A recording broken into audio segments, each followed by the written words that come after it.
NEET UG examination paper leak case ka mari leina Union Education Minister Dharmendra Pradhan resign tau haiba demand da Cockroach Janata Party CJP na sinjuna parliament tamna chatkiba Chalo Sansad Khongchat ta security force na lathi charge tawbadagi khongjangloi kaya asok apan nangle haire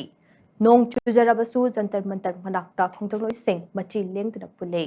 makhoi gi thauna hanba leitre CJP na taliba demand asida CDU fauba chara henbe khongjang changshiliba activist Sonam Wangchuk Delhi Police na hospital da pukhat khraba matung da ngase changsin gadauri ba khongjang asigi da mak Delhi Police RAF amade Central Force na akan ba chasing thorang lakot pa hokibane khongjang aduga mari laina na ngasi ayuk pung 9 rom tabada New Delhi gi Deputy Commissioner of Police Sachin Sharma na CJP gi luchingba amasung journalist Saurabh Das ka wari shanakhe Wari sanaba aduda DCP Sachin Sharma na khonjangloi sing aduda constitution na thajaba thambra amade asoiba amana miyam asid netchinna bagi thodok thorakpa yai haina jaksin warol thamkhe madugi paukum oina Saurabh Das na khongjang ado ignatap na jangsin gadabani haina phongdokhe DCP Sachin Sharma na yaningdaba phongdoktuna mangak haiki aduga Saurabh Das na miyam khanaraba matungda khangalaklage haina khumkhe Madugi matungda CJP gi luchingba asutos rangka yauna khongjangloi kaya police ki bus maningda wa khanakhe khongjangloi sing adugi maraktage amana masagi mobile phone putoktuna video recording tawraga khongjangloi sing aduda ingna chingna khongjang asi changsinaba haikhe Saurabh Das na phongdorakpa wafam sing palladuna Indian Express pauche gi report amana hai leingak na hojik khongjangloi singa wari sanana ba honari haina taba lei numit 19 ni gi mamangdagi wari sanana ba haibadade leingak na tasinadana leirakhibane Hauzik lengak na wari sanagani harakliba ase kadai fawbu chumbage haibadu khangdok na bo honari amade madugi matung ina makha taba khongthang sing lakhatkani haikhe miyamna changsin gadori ba khongjang aduda khongjangloi masel nachinabagi thodok thoklaba yai haina DCP na pirakhiba jaksin warol adugi matangda hangbada Saurabh Das na hai matau karamna ingna chikna khongjang changsin gadagi haibase Cockroach Janata Party na mayek sengna khangei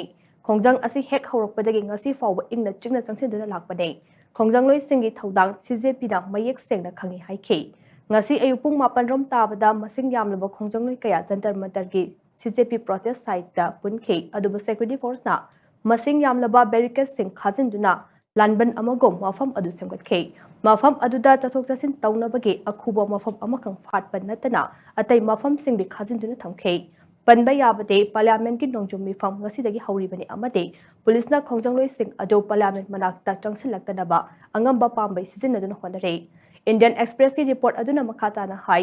Delhi Police na tongan ma district taraga mari da khudaki oiba message thaduna Assistant Commissioner of Police ki rank oiba officer amamongga police personnel chama ka mafam aduda deploy tongdab khangankhe masigi mathakta paramilitary force ki company kuntraga ni thoishu mafam aduda deploy tongduna thamlabane Akiba fanglaba miyam adu ngakna buhonabada hojik lebak asigi konong New Delhi Lanban amaga pangkhak oidei khongjangloi sing aduna Sansad mark romdage parliament tamna lakpagi lambida security force na miyam adu lakshina buhonabada Sansad mark police station mamangda lathi charge tawbudage miyoi khara asok apanangkhe asokpa sing adu mafam adu maktada first aid pikhe khongjang adu makhata na changsilakpana parliament yogadaba meter chani rom tamak lapna leiba Raishina Road Yorokpada Security Force na tear gas cell kayamur kaptuna miyam adu tankhai Khongjangloi sing adu yoshilakchingagi bangoinana Security Force na parliament mamangta firing position lauduna sem saraga leibasu thengna